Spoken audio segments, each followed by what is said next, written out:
جن کو میں سمجھتا ہوں کہ 14ویں صدی کے مجدد اور 15ویں صدی کے مجدد کے درمیان یہ 15ویں صدی کے مجدد کی راہ کو سیدھا کرنے والے، جیسے کہ حضرت یحییٰ نے کہا تھا میں تو آنے والے کا راستہ سیدھا کر رہا ہوں حضرت عیسیٰ کے لیے، ایسے ہی 15ویں صدی کے لیے امام مہدی کے لیے راستہ صاف کرنے والے سب سے پہلے علامہ اقبال، جنہوں نے اسلام کا تصور دین کی حیثیت سے دوبارہ زندہ کیا ہے، ورنہ اسلام ایک مذہب کی شکل اختیار کر چکا تھا۔ پھر مولانا مودودی، مولانا ابوالکلام آزاد حکومت الہیہ کے نعرے کے ساتھ میدان میں آئے۔ یہ اقبال نے جو تصور پیش کیا تھا اس پر عملی جد و جہد کے لیے حزب اللہ قائم ہوئی۔ نوٹ کر لیجئے 11 برس کا فرق ہے عمر کا علامہ اقبال کے اور ابوالکلام کے، اور 1913 میں جب حزب اللہ قائم کیا اس وقت علامہ اقبال کی ملی شاعری اپنے عروج کو پہنچ چکی تھی۔ پھر یہ کہ علامہ اقبال کے بعد تعمیل جو ہے اس کام کی وہ ابوالکلام نے کی، لیکن روایتی علماء کی شدید مخالفت کی وجہ سے وہ بدل ہو کر چھوڑ گئے، کانگریس میں شامل ہو گئے، بساط جو ہے حزب اللہ کی انہوں نے لپیٹ دی۔ پھر مولانا مودودی آئے، انہوں نے وہ ڈور جو ہے اس کا سرا تھاما، جماعت اسلامی قائم کی حکومت الہیہ ہی کے قیام کے لیے، اگرچہ میرے نزدیک یہ کہ وہ انتخابی اور ایک قومی سیاست کی ایک جماعت بن کر پاکستان میں جو ہے دلدل میں پھنس گئی ہے۔ اب ہم اس کی کوشش کر رہے ہیں تنظیم اسلامی اور یہ تحریک خلافت جس کے تحت یہ جلسہ ہو رہا ہے۔ یہ ساری چیزیں وہ ہیں کہ آپ کو سوائے پاکستان کے اور کہیں نہیں ملیں گی پوری دنیا میں۔ معلوم ہوتا ہے کہ پاکستان کو بہت بڑا رول پلے کرنا ہے اس میں، اور اس کے ساتھ اب جمع کر لیجئے افغانستان کی عمارت افغانستان، اسلامی عمارت افغانستان قائم ہو چکی ہے۔ یہ پچھلے 20 سالوں میں جو کچھ وہاں ہوتا رہا ہے اس سے پہلے تصور نہیں ہو سکتا تھا۔ علامہ اقبال کے فرزند بھی دیکھ کر آئے ہیں، تو اگرچہ وہ خود میں سمجھتا ہوں کہ خاصے انہیں آپ لبرل کہیں، آزاد خیال کہیں، لیکن اس درجے متاثر ہو کر آئے تھے کہ انہوں نے یہ کہا افغانستان میں جو میں نے حالات دیکھے ہیں کہ اگر 2-4 اور مسلمان ملکوں کے اندر یہ نظام قائم ہو جائے تو پوری دنیا مسلمان ہو جائے گی۔ یہ سب کچھ کیسے ہو رہا ہے؟ یہ آنے والے دور کی جھلکیاں ہیں۔ Coming events are casting their shadows before۔ یہ سب بتا رہے ہیں کہ پاکستان افغانستان کو مل کر اس میں کوئی عظیم رول پلے کرنا ہے، اور اس کے ضمن میں اب میں علامہ اقبال کے بارے میں آخری بات کہہ رہا ہوں۔ علامہ اقبال کے بارے میں عام یہ خیال ہے، انہوں نے اپنے خطبات میں مہدی کا اور نزول مسیح کا، حالانکہ میں کل پڑھ رہا تھا مولانا سعید احمد اکبر آبادی رحمۃ اللہ علیہ کا ایک مقالہ ان کا کہ علامہ اقبال نے ابن خلدون کے بارے میں یہ کہا ہے کہ مہدی کا اور نزول عیسیٰ کا دونوں کا انہوں نے انکار کیا ہے، حالانکہ ابن خلدون نے نزول عیسیٰ کا انکار نہیں کیا، صرف مہدی کا انکار کیا ہے۔ بہرحال علامہ اقبال نے خطبات میں انکار کیا ہے، لیکن یہ کہ اپنی شاعری کے اندر میں چیلنج کرتا ہوں کسی بڑے سے بڑے اقبال شناس کو، ان کا یہ شعر ذرا سنیے۔ خضر وقت از خلوت دشت حجاز آید بروں، کارواں زی وادی دور و دراز آید بروں۔ خضر وقت، امام وقت، رہنمائے وقت، قائد وقت، خلوت دشت حجاز، حجاز کی صحرا کی کسی خلوت گزینی سے نکل کر باہر آئیں گے۔ میں حیران ہوتا ہوں علامہ کے اس فکر پر اور اس مصرے پر۔ یہاں انہوں نے شیعہ اور سنی دونوں کے کانسیپٹ جمع کر دیے۔ شیعہ کا کانسیپٹ یہ چھپے ہوئے کسی غار میں وہاں سے برآمد ہوں گے، اور ہمارا کانسیپٹ میں ام سلمہ رضی اللہ تعالیٰ عنہ کی حدیث سنا چکا، چھپے ہوئے ہوں گے وہ وہاں پر، مدینے سے نکل کر آ کر مکے میں چھپ جائیں گے۔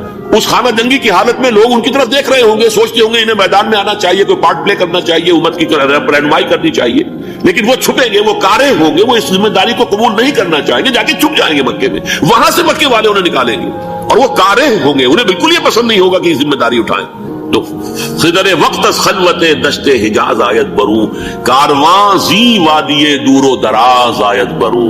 کارواں جو چلے گا ان کی مدد کے لیے اس وادی دور و دراز، اس زی عظیم وادی دور و دراز، یہ وادی سندھ ہے۔ وادی سندھ جو ہے ہم سمجھتے ہیں کہ صرف یہ پاکستان اور پنجاب جو ہے یہ اس میں شامل ہے، سندھ اور پنجاب نہیں، افغانستان کا پورا مشرقی علاقہ اس میں شامل ہے۔ جیسے دریائے جہلم سندھ میں جا رہا ہے، جیسے دریائے گلگت سندھ میں آ کر ملتا ہے، جیسے دریائے چناب اور راوی اور جہلم اور یہ سب جا رہے ہیں اور آ رہے ہیں، اسی طرح دریائے کابل کہاں سے آ رہا ہے، دریائے گومل کہاں سے آ رہا ہے، ٹوچی کہاں سے آ رہا ہے، یہ سارا جو ہے ڈرین جو ہو رہا ہے، ایسٹرن جو ہے پارٹ آف افغانستان، یہ سب وادی ہے۔ اس وادی کے یہ دو حصے ہیں، ایک حصہ جو ہے یہ ادھر پاکستان میں ہے اور اسی وادی کا دوسرا حصہ جو ہے وہ افغانستان میں ہے۔ کارواں زی وادی دور و دراز آیت بروں، کارواں چلے گا یہاں سے، یخرج ناس من المشرق یؤتون للمہدی یعنی سلطان ہی، مشرق سے فوجیں چلیں گی کہ جو مہدی کی حکومت قائم کریں گی، اور یخرج من خراسان رایات و سود، اور خراسان سے سیاہ پرچم چلیں گے کہ جن کا رخ کوئی موڑ نہیں سکے گا، حتیٰ تنصب بیلیا، یہاں تک کہ وہ جا کر یروشلم کے اندر نصب ہو جائیں گے۔ حضرات میں ایک میری گفتگو کا حصہ باقی تھا لیکن میں اسے چھوڑ رہا ہوں، اس لیے کہ گلوبلائزیشن جو اس کی ہوگی، جو خلافت علی منہاج النبوہ کی تجرید کامل حضرت مہدی کے ہاتھوں عرب میں ہوگی، اس سے پہلے اس کے لیے محنت، کوشش، جد و جہد پاکستان اور افغانستان میں ہو چکی ہوگی جو اسے سپورٹ کرے گی اور وہاں جا کر حکومت قائم کرے گی۔ اس کے بعد گلوبلائزیشن کا جو مرحلہ اس کا ہے وہ حضرت مہدی کے ہاتھوں نہیں ہے، وہ حضرت عیسیٰ ابن مریم ان کے نزول کے بعد ہے، جن کے نزول کے بعد دجال کا خاتمہ ہوگا اور یہودیوں کا استحصال ہوگا۔ مسلمانوں پر بھی بڑی تکالیف عربوں پر آئیں گی، شدائد آئیں گے، لیکن یہ وہ میں حصہ ملتوی رکھتا ہوں کسی دوسری محفلوں، کسی دوسری مجلس اور نشست پر۔ اب میں آپ کو ذرا اس جو انسانوں میں سے انسان دشمنی کا جن کا سب سے بڑا رول ہے، میں ان کی 2000 سالہ تاریخ کا آپ کے سامنے نقشہ رکھنا چاہتا ہوں۔ ان 1400 سال کا تو میں نے صرف 4 آپ کو پوائنٹس بتائے۔ موسیٰ سے عیسیٰ تک 1400 برس علیہ الصلوۃ والسلام، 2 مرتبہ عروج، 2 مرتبہ زوال، اشیریوں کے ہاتھوں پٹوائی، بابلیوں کے ہاتھوں پٹانا، گریکس کے ہاتھوں مرمت، رومنس کے ہاتھوں۔ یہ جو 2000 سال ہے، کیونکہ اب تو ظاہر بات ہے 21ویں صدی شروع ہو گئی، 20 صدیاں حضرت مسیح کو پوری ہو گئی۔ پہلی بات نوٹ کیجئے، حضرت مسیح کی پیدائش ہے سن 1 قبل مسیح۔ یہ نقطہ آپ نے کبھی سنا ہے یا نہیں؟ جب ملینیم کا سلسلہ شروع ہوا تھا پچھلے سال تو میں نے بیان کر دیا تھا کہ ایک عجیب حساب کے اندر انہوں نے غلطی کی ہوئی ہے۔ حضرت مسیح کی پیدائش ہوئی 25 دسمبر کو، سن انہوں نے شروع کر دیا، تو اس کے بعد جنوری آئی تو پہلا سال شروع ہو گیا۔ اگر جنوری سے پہلا سال شروع ہوا تو یہ 6 دن جو ہے تو اس کے پچھلے سال میں تھے، لہذا کہا جائے گا کہ Jesus Christ was born 1 year before Christ BC۔ تو 1 قبل مسیح میں حضرت مسیح کی پیدائش ہوئی۔ یہ آخری اسرائیلی نبی اور رسول۔ یہودی علماء کی مخالفت، دشمنی، سولی پر چڑھوا دینا میں بیان کر چکا ہوں۔ سن 33 عیسوی میں جبکہ حضرت مسیح کی عمر 33 برس تھی، اللہ تعالیٰ نے انہیں زندہ آسمان پر اٹھا دیا، لیکن یہودیوں نے اپنے خیال کے مطابق انہیں سولی پر چڑھوا دیا، ان کی موت واقع ہوئی۔ اگرچہ اس کے بعد یہ اختلاف ہے، یہودی کہتے ہیں وہ سولی پر چڑھ گیا، ختم ہوا، مر گیا، عیسائی کہتے ہیں نہیں، انتقال ہوا ہے مسیح کا صلیب پر، لیکن پھر وہ دوبارہ زندہ ہو گئے ہیں۔ ان کی لاش ایک غار میں رکھ دی گئی تھی، وہاں ریزریکشن ہو گیا، ان کا باعث بعد الموت وہی ہو گیا، اور پھر انہیں اللہ نے زندہ آسمان پر اٹھا دیا۔ تو ہمارے اور عیسائیوں کے درمیان نوٹ کر لیجئے، یہ چیز مشترک ہے کہ حضرت مسیح آسمان پر زندہ اٹھائے گئے۔ فرق کیا ہے؟ وہ سمجھتے ہیں کہ سولی دیے گئے، سولی پر مرے، پھر زندہ ہوئے، پھر گئے۔ ہم سمجھتے ہیں کہ نہیں، وما صلبوہ وما قتلوہ، انہوں نے نہ صلیب دے سکے انہیں اور نہ انہیں قتل کر سکے، بل رفعہ اللہ الیہ، اللہ نے اٹھا لیا۔ پھر ہمارا اور یہ اس کا عیسائیوں کا ایک اور اتفاق ہے، سیکنڈ کمنگ آف جیسس، حضرت مسیح دوبارہ آئیں گے، یہ عیسائیوں کا بھی عقیدہ ہے اور ہمارا بھی۔ بہرحال تو جیسا کہ میں نے عرض کیا کہ اس وقت یہ عذاب استیصال، عذاب اکبر کے مستحق ہو چکے تھے، لیکن اللہ نے ان کی مدت دراز کی ہے، لیکن ان پر دنیاوی عذاب کا ایک کوڑا جو ہے اللہ تعالیٰ کی طرف سے اسی وقت برسا، دنیاوی عذاب دنیا میں رہتے ہوئے ختم نہیں کیا۔ 37 برس بعد حضرت مسیح کے رفع سماوی کے 37 برس بعد سن 70 میں یہودیوں نے بغاوت کی رومیوں کے خلاف، رومی ٹائٹس جنرل تھا ایک، اس نے پھر جو حملہ کیا ہے، 1,33,000 یہودی ایک دن میں قتل کیا یروشلم میں، اور ہیکل سلیمانی گرا دیا۔ وہ ہیکل پہلے بھی گرا تھا، پہلے 1400 سال کے دوران میں بھی نبوکدنضر نے گرایا تھا، لیکن پھر اس کے 150 سال بعد انہوں نے دوبارہ بنا لیا تھا، اس لیے وہ اسے سیکنڈ ٹیمپل کہتے ہیں۔ پہلا ٹیمپل جو حضرت سلیمان نے بنایا تھا، نبوکدنضر نے گرا دیا 587 قبل مسیح میں، پھر دوبارہ انہوں نے 150 سال کے بعد بنا لیا۔ وہ اس تاریخ کا حصہ ہے، میں نے جس کے بارے میں آپ کو تفصیل نہیں بتائی۔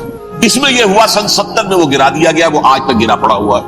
نمبر 2 یہ کہہ دیا گیا کہ یہودیوں اس ارض فلسطین سے نکل جاؤ، تم یہاں نہیں رہ سکتے۔ لہذا جس کا جہاں سینگ سمایا چلا گیا، یورپ میں چلے گئے، ایشیا میں آ گئے، عرب میں آ گئے، یہ 3 قبیلے جو رات بھی میں نے عرض کیا تھا، بنو قینقاع، بنو نذیر اور بنو قریظہ، یہ وہاں سے آ کے مدینے میں آباد ہو گئے۔ جس کا جہاں سینگ سمایا، افریقہ میں، ہندوستان میں، جہاں چلے گئے، ڈایاسپورا اسے کہتے ہیں، وہ آپ نوٹ کر لیجیے اس لفظ کو، ڈایاسپورا۔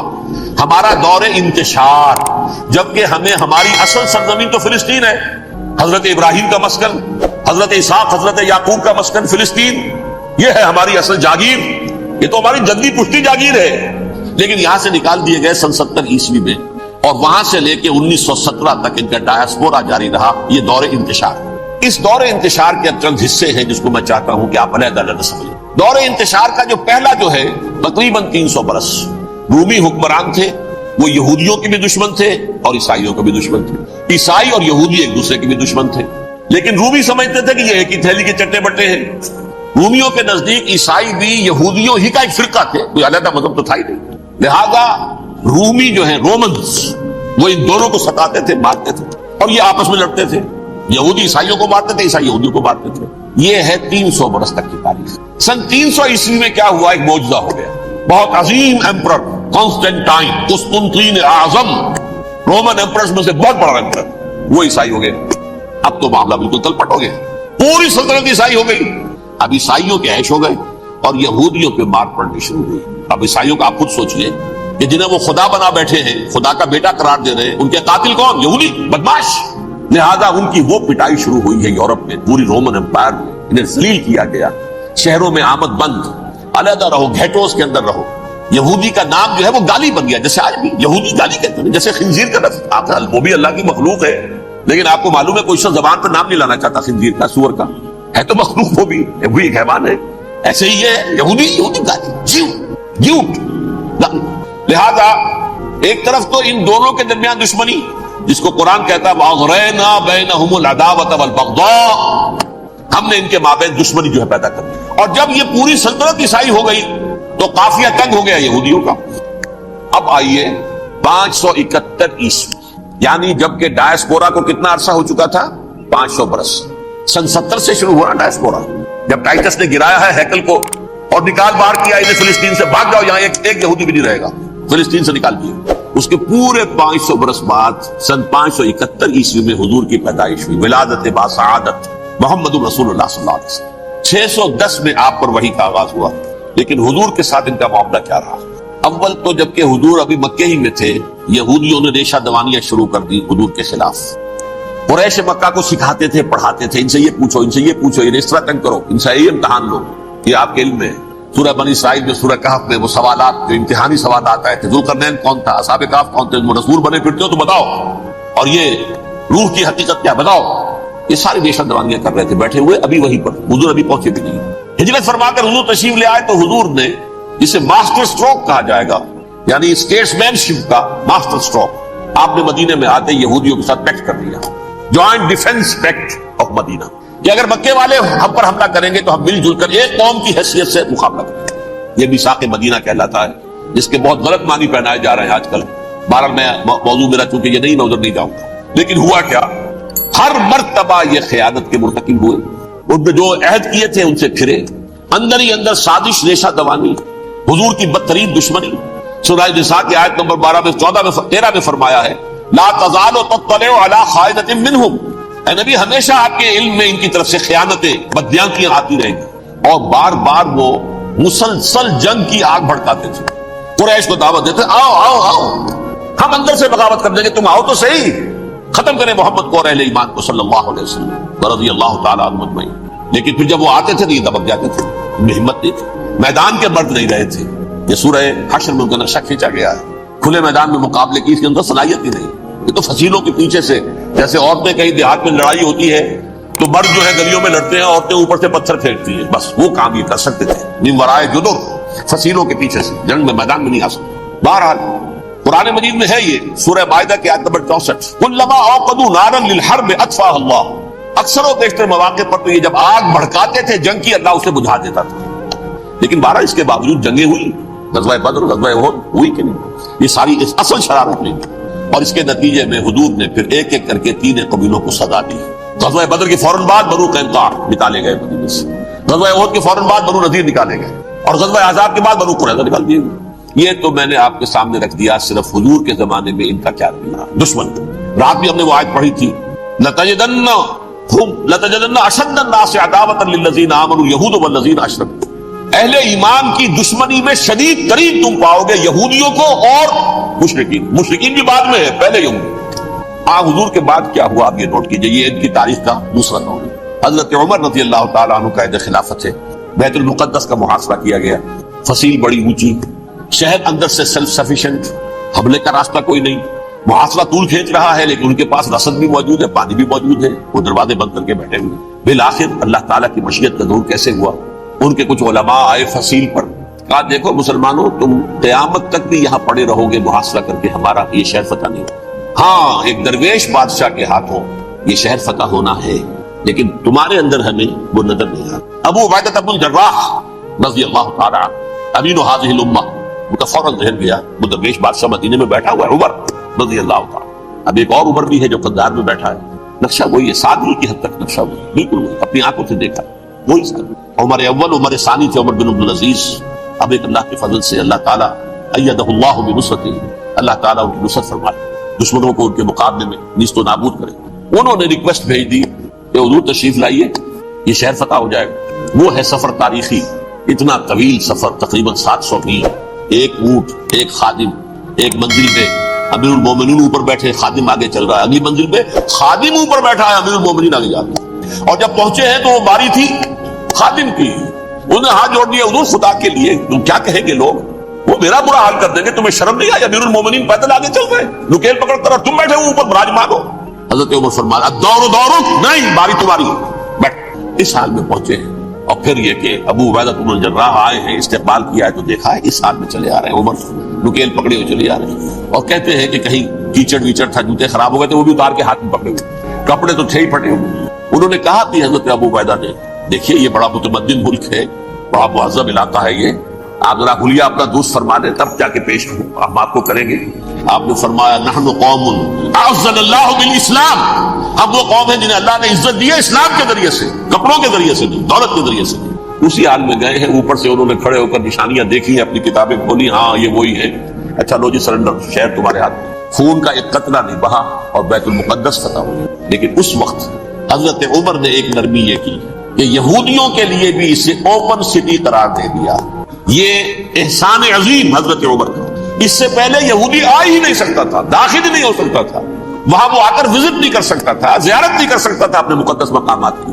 حضرت عمر نے یوں سمجھیے کہ تقریباً 550 برس کے بعد ان کے لیے راستہ کھولا ہے کہ ہاں تم آ سکتے ہو، زیارت کر سکتے ہو. لیکن یہ عیسائیوں نے لکھوایا معاہدے کے اندر، انہیں یہاں آپ آباد ہونے کی اجازت نہیں دیں گے، لیکن کم وزٹ دی پلیسز، دیکھیں زیارتیں کریں اور جائیں. یہ معاہدہ حضرت عمر کا ہے رضی اللہ تعالیٰ، جو پھر خلافت راشدہ کے بعد بنو امیہ نے بھی اس کو آرڈر کیا، بنو عباس نے کیا. پھر جو ہمارے یہ ترکوں میں اندر خلافت آئی تو ترک خلفاء نے بھی اس معاہدے کی پوری پابندی کی. فلسطین میں آ سکتے ہیں یہودی، صرف زائرین کی حیثیت سے، وہاں آباد نہیں ہو سکتے. اب آئیے اگلا دور آیا حضرت عثمان کا دور خلافت. یہ ہے وہ وقت کہ اب یہود نے امت مسلمہ کی پیٹھ میں چھرا کھایا. وہ کیسے؟ ایک یہودی عبداللہ ابن سبا اسلام کا لبادہ اوڑھ کر آ گئے، معاشرے کا جائزہ لے لیا.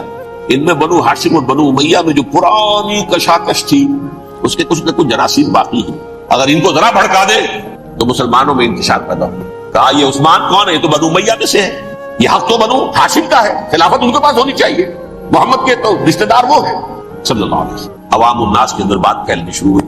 پھر ایک بڑی سازش کے انداز میں حضرت عثمان کے خلاف پروپیگنڈا، حضرت عثمان کے جو عاملین تھے، گورنر تھے، ان کے خلاف پروپیگنڈا، اور ایسی ہوشیاری کرتے تھے کہ کوفے میں کوفے کے حاکم کے خلاف کچھ نہیں کہنا ہے، اجی مصر میں یہ ہو رہا ہے، اجی شام میں یہ ہو رہا ہے، اجی یہ جو عثمان ہے وہ یہ کر رہا ہے، یہ ظلم ہو رہا ہے، یہ لوٹ مار ہو رہی ہے، یہ خیانتیں ہو رہی ہیں. اب نہ تو اس زمانے میں مینز آف کمیونیکیشن، کیسے تصدیق کریں؟ افواہیں تو آپ آج کراچی کے اندر شروع ہو جائے تو پتہ نہیں چل سکتا کسی کو کہ کیا اس میں صداقت ہے کیا جھوٹ ہے. اور بری بات جو ہے فطرت انسانی کی کمزوری ہے، وہ فوراً قبول کرتا ہے. کسی کے بارے میں اچھی بات ماننے کو تیار نہیں ہوتا، لیکن بری بات تو فوراً تیار. بہرحال یہ فتنہ انہوں نے اٹھایا، حضرت علی کی الوہیت کا فتنہ اٹھایا، حضرت عثمان کے خلاف الفتنۃ الکبریٰ برپا کیا. حضرت عثمان شہید ہوئے. اس کے بعد 5 برس تک مسلمان ایک دوسرے کی گردنیں کاٹتے رہے، باہمی خانہ جنگی ہوئی. امت کو وہ زخم لگایا ہے جو آج تک جس سے خون رس رہا ہے. یہ شیعان عثمان اور شیعان علی تھے جو بعد میں پھر سنی اور شیعہ ہو. اور آج بھی فتنہ کس نے جگایا؟ ایک عبداللہ ابن سبا یہودی اور اس کے کارندے، شیطان کا ایجنٹ، اور انسانوں میں سے بھی اس کے جو بھی حواریین تھے اور شیطانوں کے اندر سے بھی انہوں نے بھی اس آگ کو بڑھتا ہے. یہ آپ سوچ لیجئے کہ یہ کس نے وہ زخم لگایا؟ یہودی. اگلا دور آیا، خلافت راشدہ ختم ہوئی، بنو امیہ کا بھی دور کافی گزر گیا. طارق ابن زیاد 712 عیسوی میں حملہ کرتے ہیں اسپین پر. اسپین اس وقت عیسائیت کا بہت بڑا گڑھ، بڑے کٹر ترین عیسائی جو ہے وہ اسپین میں تھے. لہذا یہودیوں کی وہاں بہت پٹائی ہوتی تھی، بہت پٹائی ہوئی. میں بتا چکا ہوں، دشمنی تھی ان کی چلی آ رہی تھی عیسائیوں کے ہاتھوں یہودیوں کی. وہ تو سن 300 عیسوی سے ایمپرر کانسٹنٹائن کے بعد سے شروع ہو گئی تھی. اس حوالے سے یہودیوں نے اس وقت جالیاتی یہ برتی، کچھ راستے واسطے بتائے، کچھ مدد کی طارق ابن زیاد کی. طارق ابن زیاد نے انہیں اپنا محسن سمجھا. ہسپانیہ فتح ہو گیا تو یہودی چونکہ محسنین کی فہرست میں آ چکے تھے، انہیں بہت اقتدار نصیب، بڑی سپورٹ مسلمانوں نے. ان کے بڑے بڑے علماء جو اسی دور کے اندر پیدا ہوئے، بڑے بڑے تھنکرز ان کے اسی دور میں پیدا ہوئے. بن گوریون جو کہ ایک وزیر اعظم تھا اسرائیل کا، اس نے یہ لکھا ہے اپنی کتاب میں، مسلم Spain was the golden era of our diaspora. وہ ڈائسپورا جو 70 عیسوی سے شروع ہوا تھا اور 1917 عیسوی تک جاری رہا ہے، اس میں سے گولڈن ایرا ہمارا جو تھا وہ مسلم اسپین تھا. ہسپانیہ میں بیٹھ کر ہم عیش کیے. لیکن وہاں سے انہوں نے اور جو کچھ کیا، یہ تو داستان کے تو بہت سے گوشے ہیں، لیکن میں جس اسٹریٹ لائن میں چل رہا ہوں اس کے اعتبار سے ایک بات سمجھ لیجیے. وہاں بیٹھ کر انہوں نے اب عیسائیت کی پیٹھ میں چھڑا گھونپا، پروٹیسٹنٹ مذہب پیدا کیا، تقسیم کر دیا. جیسے شیعہ سنی کی تقسیم عبداللہ ابن سبا، رومن کیتھولک اور پروٹیسٹنٹ کی تقسیم یہودی علماء. ہوتا کیا تھا؟ ہسپانیہ کی یونیورسٹیاں ہیں، کارڈووا میں ہے، ٹولیڈو میں ہے، گریناڈا میں ہے، غرناطہ، قرطبہ، تولیتلا، اور وہاں آتے تھے لوگ. فرانس سے چلے آ رہے ہیں نوجوان پڑھنے کے لیے، جرمنی سے چلے آ رہے ہیں، اٹلی سے چلے آ رہے ہیں. 3 ہی ملک قریب قریب پڑھتے ہیں سینٹرل جو یورپ کے ہیں. یہاں پر جو ہے وہ اسلام جو نور پھیلا رہا تھا اس سے بھی مستفیض ہوئے. جہالت کے جو ہے پردے ان کے وہ چھٹے. اس کے ساتھ ہی وہ یہودی وہاں ان کے اندر جو جراثیم داخل کر رہے تھے وہ اس عیسائیت کے خلاف بغاوت تھی جو اس وقت دنیا میں عیسائیت اس وقت تھی. پوپ کا راج تھا دنیا میں اس وقت. یورپ میں جو عیسائیت تھی اس میں ایک طرف بادشاہ تھے، لیکن بادشاہوں کی حیثیت وہاں پر یوں سمجھ لیجئے کٹ پتلیوں کی تھی. اصل قوت پوپ کے ہاتھ میں تھی. اور پوپ کو انہوں نے جیسے قرآن نے کہا اتخذوا احبارهم ورهبانهم اربابا من دون اللہ، کیونکہ سینٹ پال نے شریعت موسوی ساقط کر دی تھی تو اب شریعت تھی ہی نہیں. پوپ کو اختیار تھا جس چیز کو چاہے حلال قرار دے دے، جس چیز کو چاہے حرام قرار دے. اتخذوا احبارهم ورهبانهم اربابا من دون اللہ. انہوں نے کہا صاحب کہ پوپ کس بلا کا نام ہے، یہ بھی انسان ہے. بات تو ٹھیک تھی نا، اصل حیثیت تو کتاب کی ہونی چاہیے، ڈیوائن بک، دی ریویلڈ اسکرپچر. لہذا یہ کتاب ہر شخص پڑھ سکتا ہے. کوئی پوپ کے باپ کو جو ہے کوئی اس کے لیے پروپرائٹری رائٹس تو نہیں ہے کہ صرف پوپ پڑھ سکتا ہے یا پادری پڑھ سکتے ہیں. ہم بھی پڑھ سکتے ہیں، ہم بھی سمجھ سکتے ہیں. یہ باتیں تھی کہ جن کو بڑھا چڑھا کر بیان کر کے اور پوپ کا اقتدار ختم کرا دیا اور توجہ مرکوز کر دی بائبل کی طرف. اب بائبل میں بڑا حصہ تو اولڈ ٹیسٹامنٹ کا ہے. نتیجہ کیا ہوا؟ یہود کی عظمت پروٹیسٹنٹس کے نزدیک مسلم ہو گئی. اصل قوم تو یہ ہے. وہ دشمنی بدلی کہ نہیں بدلی؟ موسیٰ کے امتی یہ ہے، تورات موسیٰ کو دی گئی، ابراہیم کی نسل یہ ہے. لہذا وہ جو دشمنی تھی، جو عداوت تھی کہ ہمارے خدا کو سوری چڑھانے والے ہیں یہ بدماش، اس کا ازالہ ہوا اس پروٹیسٹنٹ مذہب کے نتیجے میں.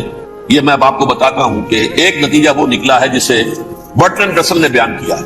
اس کی کتاب ہے ان پریز آف آئیڈلنس، صفحہ 108. وہ لکھتا ہے the Christians retaining the Judaic belief in special revelation added to it the Roman desire for worldwide domination and the Greek taste for metaphysical subtleties. The combination produced the most fiercely persecuting religion that the world has yet known. یہ 3 چیزیں آ کر عیسائیت میں مل گئی.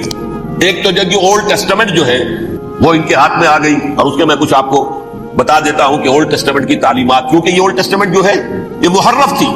اصل تورات تو گم ہو گئی تھی 587 قبل مسیح میں، جب پہلی مرتبہ ہیکل جو ہے تباہ ہوا ہے اس وقت ختم ہو گئی تھی. اس کے کوئی 150 سال کے بعد انہوں نے یادداشتوں سے مرتب کر کے لکھی ہے. اب اس میں ان کے اپنے خیالات، اپنے امانی، اپنی توجیحات وہ شامل ہو گئی. لہذا میں آپ کو حوالے دیتا ہوں اس کتاب کے اندر مظالم کی جو تعلیم دی گئی ہے. اہل کتاب نے اپنے مظالم قتل عام کے جواز کے لیے تورات میں تبدیلیاں کی اور پیغمبروں پر دہشت ناکی اور بدترین حرام کاری کے الزامات لگائے. سنیے، پہلا حوالہ ہے یہ گنتی باب 31 آیات 17-18. اس لیے ان بچوں میں جتنے لڑکے ہیں سب کو مار ڈالو، اور جتنی عورتیں مرد کا منہ دیکھ چکی ہیں ان کو بھی قتل کر ڈالو، لیکن ان لڑکیوں کو جو مرد سے واقف نہیں اور اچھوتی ہیں اپنے لیے زندہ رکھو.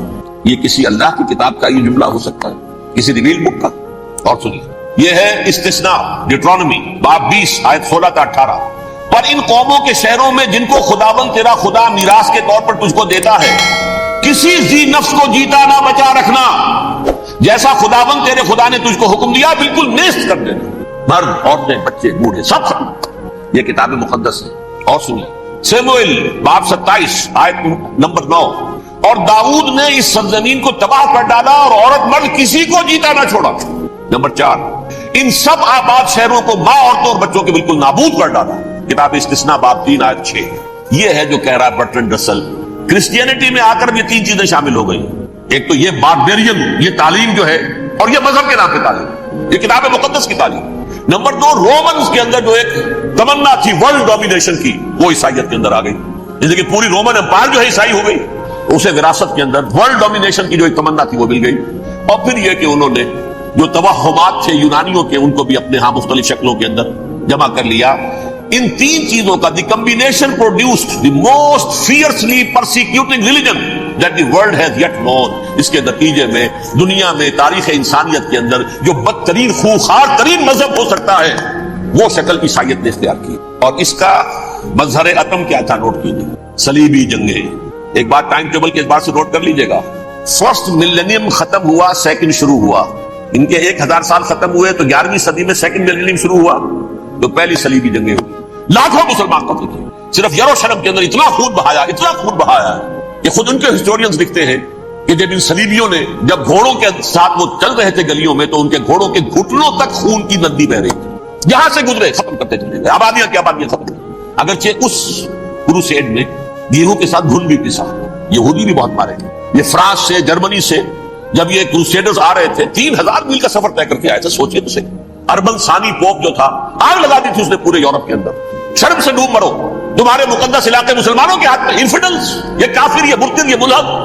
مسیح جہاں پیدا ہوا, مسیح کو جہاں سولی دی گئی, وہ کہاں ہے؟ ان کے ہاتھ میں. تو آگ لگائی ہے, 3000 میل کا فاصلہ طے کر کے یہ نوٹ پایا گیا, اور جو تباہی مچائی گئی تاریخ انسانی میں ایسی بربریت کی کوئی مثال. اور یہ ان کے اپنے ہسٹورینز لکھتے ہیں شرم کے بارے میں. ایسے محسوس ہوتا ہے جیسے ان کی گردنیں جھکی تاریخ میں. اگرچہ بھٹکے ہوئے ہیں لیکن کبھی بھولی ہوئی منزل بھی یاد آتی ہے راہی کو, اور بھٹکے ہوئے آہو کو پھر سوئے حرم لے چل. اس کی ضرورت ہے مسلمان کو پھر اس کا مقصد یاد دلایا جائے. پاکستان اس لیے نہیں بنایا گیا تھا کہ ہمارے ہاں ٹاٹے اور برلے نہیں تھے تو ہمارے پاس اس کے بھی باپ وجود میں آ جائیں, اس لیے تو نہیں بنایا گیا تھا. پاکستان اس لیے نہیں بنایا گیا تھا کہ جاگیرداروں کی جاگیرداریاں محفوظ ہو جائیں. پاکستان اس لیے تو نہیں بنایا گیا تھا. اور یہ کہ نمازیں اور مسجدیں تعمیر ہو جائیں, مسجدیں تو امریکہ میں تعمیر ہو رہی ہیں عالی شان سے عالی شان, اس لیے پاکستان نہیں بنا تھا. آج بھی مسلمان, میں معذرت سے عرض کر رہا ہوں مولانا سے, آج بھی بھارتی مسلمان کی ایوریج نمازی ہونے کے اعتبار سے پاکستانی مسلمان سے کہیں بہتر. آج بھی برقع نظر آ جائے گا تو ہندوستان میں نظر آ جائے گا. میں نے اپنی آنکھوں سے دیکھا چند سال پہلے جب مکہ مسجد حیدرآباد دکن میں 3 دن مسلسل میری تقریریں ہوئی ہیں, 10,000 مرد اور 5,000 خواتین, اور ان میں سے کوئی بغیر برقعے کے نہیں.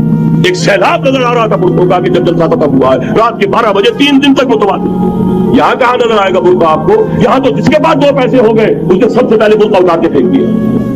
معلوم اچھی طرح سمجھ لیجئے, یہ چیزیں تو وہاں زیادہ ہیں یہاں کی نسبت. اصل ضرورت تھی کہ یہاں اس نظام کو قائم کیا جائے, وہ نظام عدل اجتماعی, وہ جس میں حریت ہو, جس میں عام آدمی بھی خلیفہ وقت کو ٹوک سکے. یہ کرتا کیسے بن گیا؟ ایک خاتون بھی کھڑی ہو کر دامن پکڑ لے, عمر تمہیں کیا حق ہے کہ ہمارے مہر کے اوپر پابندی لگا رہے ہو, جبکہ اللہ نے نہیں لگائی. اللہ قرآن میں قنطارہ کا لفظ استعمال کر رہا ہے. ڈھیروں سونا دے دے کوئی شخص اپنی بیوی کو مہر کے اندر, طلاق دیتے وقت اس میں سے کچھ نہیں لے سکتا. آپ کون ہوتے ہمارے حق کے اوپر پابندی لگانے والے؟ اور عمر نے کہا, آج ایک بڑھیا نے وہ اب عمر کو دین سکھایا, آرڈیننس واپس. حضرت سعد بن ابی وقاص رضی اللہ تعالی عنہ جو فاتح ایران تھے, وہ گورنر ایسے نہیں بن گئے تھے ریوڑیاں بٹی ہو اور گورنری مل گئی ہو, وہ تو خود فاتح تھے ایران کے, اس لیے گورنر تھے. صرف ایک پرچہ پہنچا ہے بارگاہ خلافت میں, حضرت عمر فاروق کے پاس انفارمیشن آئی, سعد نے اپنے گھر کے باہر ڈیوڑی بنا لی ہے اور ایک دربان کھڑا کر دیا. حضرت بلال کو بھیجا ہے رقعہ دے کر, اور یہ حکم تھا کہ بلال پہلے تو جاتے ہی ڈیوڑی میں آگ لگا دینا, پھر یہ رقعہ دینا میرا. اور رقعے میں لکھا ہوا تھا, سعد لوگوں کو ان کی ماں نے آزاد کرنا تھا, تم نے انہیں اپنا غلام کب سے بنا لیا ہے. یہ دربان کھڑے کر دیا اپنے آگے. وہ حریت, وہ مساوات کہ جا رہا ہو خلیفہ وقت اور چارج لینے جا رہا ہے بیت المقدس کا, کوئی ذاتی علاج کے لیے نہیں جا رہا, سیر و سیاحت کے لیے نہیں جا رہا, چارج لینے کے لیے بالکل سرکاری وزٹ ہے, آفیشل وزٹ ہے, اسٹیٹ وزٹ. اور حال کیا ہے, 700 میل کا فاصلہ طے کرنا, اور ایک اونٹ, کوئی انٹوریج نہیں, کوئی قدم و حشم نہیں, کوئی جمبو جٹ بھرے ہوئے نہیں, کچھ نہیں. ایک اونٹنی, ایک خادم. اس ایک اونٹنی پر چونکہ راستے کا راشن بھی ہے لہذا 2 آدمی نہیں بیٹھ سکتے, ایک بیٹھ سکتا. ایک منزل خلیفہ وقت بیٹھا ہوا ہے اوپر اور خادم نکیل پکڑ کر چل رہا ہے, اگلی منزل خادم اوپر بیٹھا ہے اور خلیفہ وقت عمر عبد الخطاب رضی اللہ تعالی عنہ, اور وہ آگے آگے نکیل پکڑ کر چل رہے. یہ نظام چاہیے آج نوع انسان. اس کے انتظار میں، اس کی تلاش میں نوع انسانی نے کتنے تجربے کر لیے، کیسی چھلانگیں لگائی، ملوکیت ختم کی، آسمان سے گرا کھجور میں اٹکا، جمہوریت آئی نام نہاد، لیکن وہ سرمایہ دارانہ نظام بن کر آگے سے بڑھ کر لعنت بن گئی۔ پہلے جاگیردار مسلط تھا، اب سرمایہ دار کارخانے دار مسلط ہو گیا۔ اس سے نکلنے کے لیے زور لگایا، کمیونزم کی طرف گئے، چھلانگ لگائی، اب ایک پارٹی ڈکٹیٹر بن کر بیٹھ گئی۔ انسان رست از یک بنتا افتاد در بندے دیگر، ایک چیز سے غلامی سے نجات پاتا ہے، دوسری میں پھنس جاتا ہے۔ اور کیوں؟ کہ وہ نظام عدل اجتماعی جو محمد عربی کو دے کر بھیجا گیا تھا، اس کے کسٹوڈین سوئے ہوئے، اس کے کسٹوڈین کو اندازہ ہی نہیں۔ یہ نسخہ تو ہمارے پاس تھا، ہمیں عمل کرنا تھا اور دنیا کے سامنے پیش کرنا تھا۔ پاکستان بنایا اس لیے گیا تھا کہ ہم اس کا ایک نمونہ دنیا کے سامنے پیش کریں گے۔ قائد اعظم نے فرمایا تھا کہ ہم یہ چاہتے ہیں کہ پاکستان کی صورت میں عہد حاضر میں اسلام کے اصول حریت و اخوت و مساوات کا ایک نمونہ قائم کر کے دکھائیں۔ کہاں ہے وہ؟ بھٹک گئے، سو گئے۔ وَلَنُذِيقَنَّهُم مِّنَ الْعَذَابِ الْأَدْنَىٰ دُونَ الْعَذَابِ الْأَكْبَرِ، بڑے عذاب سے پہلے چھوٹا عذاب کا مزہ چکھائیں گے۔ لَعَلَّهُمْ يَرْجِعُونَ، شاید کہ لوٹ آئے۔ کوئی عجب نہیں اس عذاب الادنا سے بعد ہم جاگے نہیں، ہوش میں نہیں آئے، کوئی عجب نہیں کہ بڑے عذاب کا کوڑا ہماری پیٹھوں پر برس جائے۔ لیکن مجھے یہ یقین ہے، نوٹ کر لیجئے، اگر یہ دوسرا امکان ہو گیا، خدا نہ خواستہ اللہ کے عذاب کا کوڑا ہماری پیٹھ پر برسا، مجھے یقین ہے اللہ ہندوؤں کو مسلمان بننے کی توفیق دے گا، لیکن اسلام کا بول بالا اسی خطے سے ہوگا۔ تاریخ میں یہ ہو چکا ہے آیا فتنہ تاتار کے افسانے سے، پاسباں مل گئے کعبے کو صنم خانے سے۔ تاتاریوں کے ہاتھوں کروڑوں مسلمان قتل ہوئے، لیکن اسلام نے تاتاریوں کو فتح کر لیا، اور پھر اسلام کا مسلمانوں کا دوسرا دور عروج انہی تاتاریوں کی مختلف شاخوں کے تحت ہوا۔ وہ تاتاری ہی تو تھے، وہ سارے ہورس، ٹرکش ہورس، ترکان تیموری، ترکان سبوی، ترکان سلجوقی، ترکان عثمانی، وہی تو سٹاک تو وہی ہے آیا فتنہ تاتار کے افسانے سے، پاسباں مل گئے کعبے کو صنم خانے سے، اس لیے کہ حضور نے فرمایا مشرق سے ہوگا، یہاں سے فوجیں چلیں گی، تو کوئی عجب نہیں۔ بہرحال یہ دو امکانات ہیں، لیکن اس کا فیصلہ تیرے ہاتھوں میں ہے، دل یا بدن، سیدھی سیدھی بات۔ اگر تو اب بھی ہم ٹھیک ہو جائیں، جاگ جائے، ہوش میں آ جائے، قوم یونس کی طرح توبہ کر لے، تو بغیر عذاب کے کوڑے کے رحمت خداوندی ہم پر سایہ کرے گی۔ اگر ہم نہ جاگے تو وہ عذاب کا کوڑا آئے گا۔ یہ نہیں میں کہہ سکتا ان ادری قریب بعید ما توعدون، یہ میں نہیں کہہ سکتا، یقین کے ساتھ جانتا ہوں کہ آئے گا، لیکن یہ کہ اس کے بعد بھی یہیں سے بول بالا ہوگا۔ اگر ہمارے ذریعے نہیں تو ان کے ذریعے سے، جو ہمیں شکست دے کر پھر اسلام قبول کرتے ہیں، لیکن کیوں نہ پہلے ہی راستے پر چلنے کی کوشش کریں۔ اب نوٹ کر لیجئے، یہ کتابیں اگر آپ پڑھنا چاہیں تو کتاب الملاحم میں پڑھیے۔ بدترین عذاب عربوں پر آیا کھڑا ہے، سروں پر ٹنا ہوا ہے، بدترین ایسی جنگ ہونی ہے الملحمۃ العظمیٰ، جس کو کہ میں بھی آپ نے گواہی پیش کر دوں گا، جسے کہا گیا ہے لاسٹ کروسیڈ۔ بش نے بھی کروسیڈ کا لفظ بول دیا تھا، پھر واپس لیا اس نے۔ نکل جاتی ہے جس کے منہ سے سچی بات مستی میں، فقیہ مصلحت بھی سے اور ہندے بادہ خار اچھا، کروسیڈ کہہ کر پھر واپس لیا۔ یہ کروسیڈ، اس کے اوپر جس قدر نقصان ہونا ہے عربوں کا، گریٹر اسرائیل بنے گا، یہ عراق، شام، اردن، سعودی عرب کا کچھ شمالی علاقہ، ترکی کا جنوبی علاقہ، مصر کا صحرائے سینا، اور اس کے ساتھ ہی جو بہترین اس کا زرخیز ترین علاقہ ڈیلٹا آف نائل، یہ سب یہودیوں کے قبضے میں جائے گا۔ اس کو حدیث میں کہا گیا الملحمۃ العظمیٰ۔ عیسائی 80 علم لے کر مسلمانوں کے اوپر حملہ آور ہوں گے، اور ہر علم کے نیچے 12,000 فوج ہوگی، 9.5 لاکھ فوج۔ یہ نیٹو کی تیاری کس کے لیے ہو رہی ہے؟ جب USSR کا خاتمہ ہوا تو پوچھا گیا تھا نیٹو چیف سے، اب کس لیے؟ تمہارا وہ دشمن تو ختم ہو گیا، اب ہمیں اسلامی فنڈامنٹلزم سے نمٹنا ہے۔ وہ جانتے ہیں خطرہ یہی ہے، اب اسلام ابھر سکتا ہے، مسلمانوں کے سینوں کے اندر وہ آگ ہے، اوپر خاکستر آ گیا ہے، تمہیں اٹھانا بیٹھنا، یہ اندر سے انگارہ ہے، اوپر سے راکھ ہے، اسے دھوکہ نہ کھا جانا ان کے دلوں کے اندر۔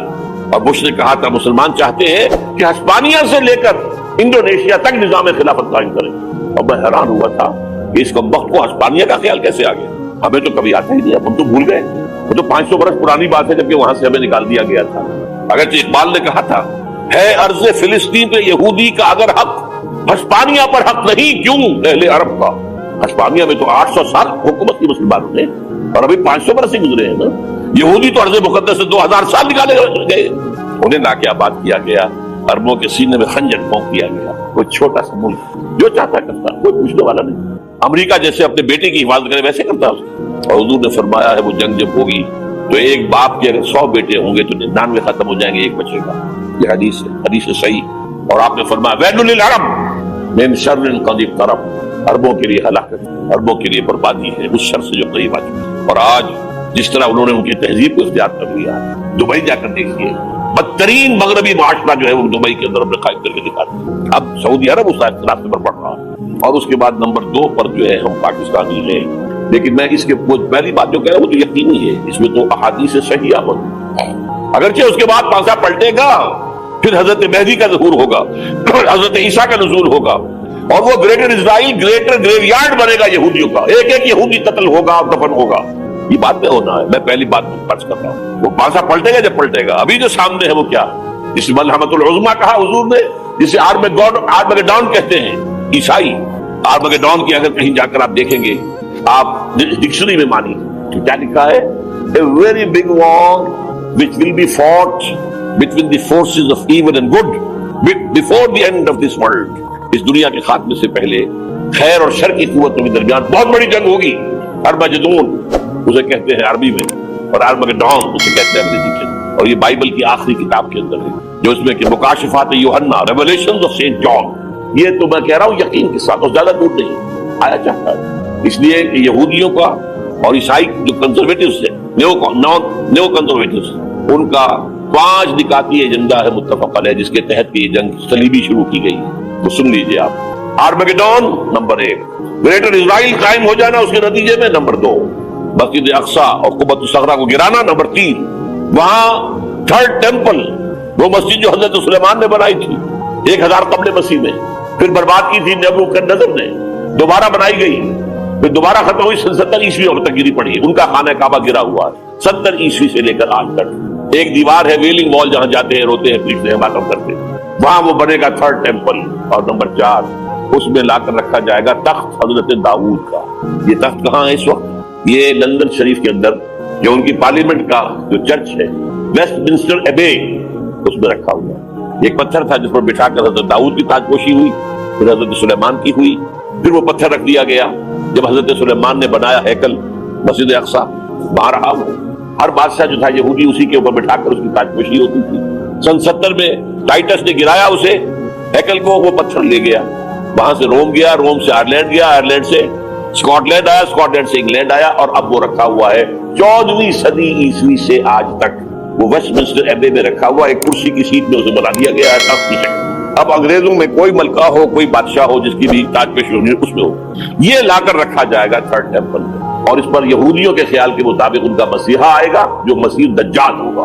عیسائیوں کے خیال کے مطابق حضرت عیسیٰ آئیں گے، وہ ہمارا بھی خیال ہے حضرت عیسیٰ آئیں گے علیہ السلام. بہرحال یہ تو بات کی بات ہے نا. اس وقت جو عرض کر رہا ہوں عربوں پر بہت بڑا عذاب، اور پاکستان کا معاملہ البتہ یہ ہے، میں یقین سے نہیں کہہ سکتا. ہینگنگ ان دی بیلنس ہو سکتا ہے، اللہ تعالیٰ ہم پر رحم فرمائے، ہو سکتا ہے اگرچہ اسی پہ شرائط ہوگی. چمن کے مالک اگر بنا لے موافق اپنا شعار، اب بھی چمن میں آ سکتی ہے پلٹ کر چمن سے روٹھی بہار، اب ہو سکتی ہے. اور یہ بھی ہو سکتا ہے کہ اللہ تعالیٰ نے معجزانہ طور پر ہمیں ملک دیا، ہم نے اللہ سے بدعہدی کی، وعدہ خلافی کی، غداری کی، لہذا سزا دی جائے اور ہم سے یہ ملک چھین لیا جائے. It's just possible. دور نہ سمجھے، اس انہونی بات نہ سمجھے. جو گھیراؤ ہو رہا ہے آپ کے مغرب میں نیٹو فورسز اور مشرق میں بھارت فورسز، بھارتی فورسز گدھوں کی طرح بیٹھے ہوئے انتظار کر رہے ہیں پاکستان اور ڈسٹیبلائز ہو جائے، یہاں اور بدامنی ہو جائے. اب لاہور میں پھر آج دھماکے ہو گئے ہیں. 2 دن پہلے کا دھماکہ میں سہ کے آیا ہوا ہوں، آپ کے سامنے بیٹھا ہوں. تو جانے بچی ہیں جو ہماری اکیڈمی کا حشر ہوا میں آپ کو نہیں بتا سکتا. یہ سارا کیوں ہو رہا ہے؟ تاکہ یہاں بدامنی ہو جائے اور ہمیں جواز مل جائے، مغرب سے نیٹو فورسز داخل ہو جائیں، مشرق سے بھارتی فورسز آ جائیں اور ہمارے ایٹمی دام توڑ کر اور پھر ہمیں بھارت کے سامنے ڈال دیا جائے. Do as you like. یہ ان کا نقشہ ہے. ہوگا کیا وہ اللہ جانتا ہے، ہوگا وہ جو اللہ چاہے. لیکن اللہ کا چاہنا جو ہے وہ کس پر منحصر ہے؟ یہاں انقلاب برپا کرو، یہاں اسلام لاؤ. اگر دھندوں میں لگے رہو گے تو وہ خود بخود نہیں آ جائے گا انقلاب. صحابہ نے جانیں دی تھی، کتنی تکلیفیں اٹھائی تھی. 12 برس تک مکی دور کے اندر بانشہ درویشی در ساز و دمادم زن، جو پختہ شبی خدرہ بر سلطنت جم سن. یوم طائف یاد ہے جو حضرت عائشہ فرماتی ہے، جو میں نے پوچھا تھا حضور سے کہ یوم احد سے زیادہ سختی بھی آپ پر کبھی آئی؟ یوم احد پر کیا ہوا تھا؟ تلوار کا وار پڑا تھا آپ کے چہرہ مبارک. یہ جو رخسار کی ہڈی ہے اس کے اندر وار گیا ہے. اوپر خود کی 2 کڑیاں تھی, وہ اس میں گھس گئی, 2 دندان مبارک شہید ہوئے. وہ خود کی کڑیاں ایک صحابی نے اپنے دانتوں سے پکڑ کر کھینچنے کی کوشش کی, دانت نکل گئے, وہ نہیں نکلی. کیا جتن کر کے نکالی گئی ہوگی تو خون کا فوارہ آیا, اتنا خون گیا ہے کہ آپ بے ہوش ہو گئے, گر گئے, اور مشہور یہ ہو گیا کہ آپ کا انتقال ہو گیا, شہادت ہو گئی. یہ سیرت کبھی پڑھی ہے؟ حضرت عائشہ کے ہوش کا تو یہی دور تھا نا. یوم طائف میں جو آپ کیا سی بچی تھی, مجھے کیا پتا کیا ہو رہا ہے حضور کے ساتھ. 3 دن تک حضور مکے کی گلیاں اور وہاں کے اوباش لوگ پتھراؤ کر گئے تھے اس امید میں کہ شاید وہاں کا کوئی سردار ایمان لے آئے. تو یہاں تو ابو طالب بھی فوت ہو گئے, یہی دنیاوی سہارا تھا, خاندانی سہارا تھا ابو طالب کے ذریعے. اور گھر میں ایک دلجوئی کرنے والی رفیقہ حیات تھی, وہ بھی, ان کا بھی انتقال ہو گیا. آپ نے کہا یہ عام الحزن ہے, اب تو سب کو طے ہو گیا قریش کو کہ اب جیسے قتل کر دو. اسی لیے آپ گئے طائف, شاید وہاں کا کوئی بڑا سردار مانے, ایمان لے آئے مجھ پر, تو میں اپنا مرکز ادھر شفٹ کر دوں. تینوں سے ملے ہیں, تینوں نے وہ جواب دیے, نکل جاؤ یہاں سے, میں تمہارے ساتھ بات بھی کرنے کو تیار ہوں. اچھا, تمہارے سوا کوئی نہیں ملا تھا اللہ کو نبی بنا کر بھیجنے کے لیے؟ دیکھو جاؤ, میں بات نہیں کرنا چاہتا, ہو سکتا ہے میں بے عزتی کر بیٹھوں, واقعی تم اللہ کے نبی ہو تو میں مارا جاؤں گا, جاؤ جاؤ جاؤ. یہ سلوک محبت کے ساتھ. اور پھر چھوکروں کو, اسٹریٹ ارچنز جنہیں آپ کہتے ہیں, اشارہ کیا تھا, خبر لو ان کی, پتھراؤ ہو رہا ہے. ساتھ میں ہے ہی نہیں ایک آدمی سے, زید ابن حارثہ. اب سامنے سے پتھر آ رہے ہیں تو حضرت زید آگے آ جاتے ہیں, ڈھال بنتے ہیں, مجھے لگے پتھر رجوع کر رہے ہیں, آپ پیچھے سے آ رہے ہیں. چاروں طرف سے تو ڈھال نہیں بن سکتا, جسم لہو لہا, خون جا کر جوتیوں میں جم گیا ہے, جوتی اتر نہیں دی. پھر وہاں سے باپ سے پہلے دعا مانگی ہے, اللہم الیک اشکو ضعف قوتی وقلۃ حیلتی وہوانی علی الناس. اللہ تیری جناب میں فریاد لے کر آیا ہوں اپنی قوت کی کمی کا, اپنے وسائل کی کمی کا, اور جو ذلت و خواری ہو رہی ہے لوگوں کے سامنے. الا ملتقنونی, مجھے کس کے حوالے کر دیا. الا بعیدی یتجہمونی, یہ میرے اوپر ہجوم کر کے آ جائے, حملہ کریں. اور عدو ملکتا امرے, یہ دشمن کے حوالے میرا معاملہ کیا, جو چاہے کرتے ہو. لیکن پھر ابدیت غالب آتی ہے. ان لم یکن علی غضب فلا ابالی, اللہ اگر تو ناراض نہیں ہے تو مجھے کوئی پرواہ نہیں. سر تقدیم خم ہے جو مزاج یاد کا, مجھے اندیشہ یہ ہے کہ تو ناراض تو نہیں ہوئی. یہ تکلیفیں جھیلی ہے.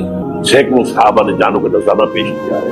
احزاب کی جنگ میں فاقوں پر فاتح ہو رہے تھے, اور ان فاقوں کی حالت میں خندق کھودنے کا حکم ملا ہے. لوگوں کی قبریں دوہری ہو رہی ہیں, پتھر باندھے اپنے پیٹوں سے, اپنے چادروں کے ساتھ کس کر قبر دوہری ہو جائے. اگر آپ ڈاکٹر اسرار احمد کے پیغام کو زندہ رکھنا چاہتے ہیں, چینل کو سبسکرائب کریں.